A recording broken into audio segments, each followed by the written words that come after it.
Welcome to Walnuts. And in this particular video, we are going to dive into walnuts, your kidneys, and willpower. And you can check out my other videos on walnut. They cover different aspects, but this is what we're going to look at in this one. And right out of the gate, you should know there's generally two types of walnut trees. One is your black walnut, Juglin nigra, native to North America. A little bit more bitter, used to be used as a food by the Native American Indians.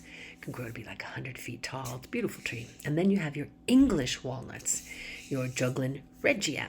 And again, go see my other videos to find out more about these two and how they play together, how they don't, what's similar, dissimilar, all that sort of good stuff.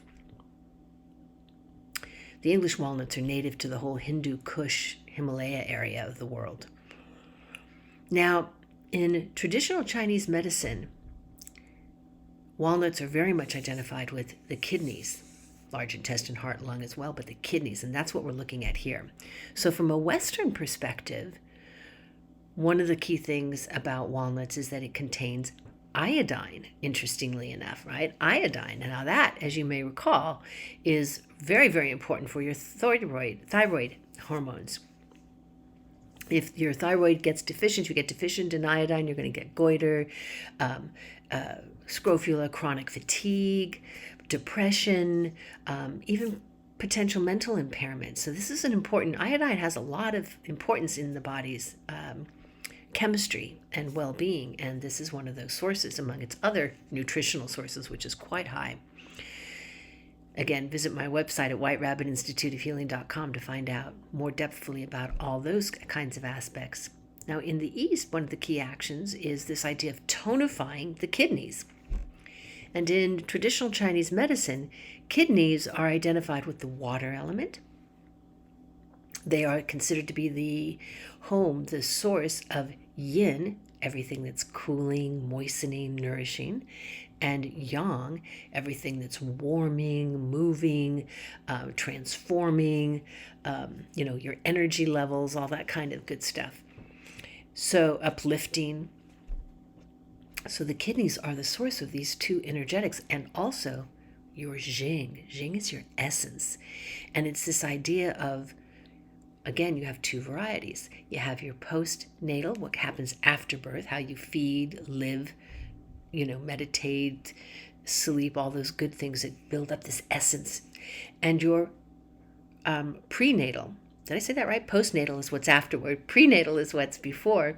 And your prenatal is what you've inherited. So from a Western standpoint, we limit that to your DNA, but it means more in traditional Chinese medicine. It's this whole idea of inherited, your ancestors, and it has an etheric and energetic potential to it. And your Jing is one of your three treasures, along with Qi and Shen, your consciousness, your awareness. So here you have these kidneys that have the source of yin and yang, yang being more on the Qi end of the spectrum, Qi being more on the yang spectrum, and Jing, your essence. And then in terms of consciousness, this third aspect of your three treasures, you have the Shen, and in the kidneys, this is related to your will. So one of the signs of weak kidney energy is a lack of willpower. And so you want to nourish your kidneys, not only to prevent all these kinds of ailments from, weak knees and back. The kidneys also are said to help grasp the qi from the lungs, so to prevent wheezing and certain kinds of asthma, fertility issues, mental impairment, chronic fatigue, and so on and so on. And this idea of willpower. So you have actual physical kidney health, whether Eastern or Western, but you also have this idea of your will, your capacity to manifest, to be able to move through the cycles of life, even if things are maybe difficult, being able to yield, being able to move forward and sustain your efforts. This is a very, water kind of element, this idea of the surface of the water, not letting it rattle you, and being able to sink deeply into these very deep places of consciousness where things emerge up and out of. So kidney energy is very, very important in many ways beyond just the physical. It's maybe one of the classic examples of body, mind, and spirit connections from this perspective. Water is a symbol for consciousness.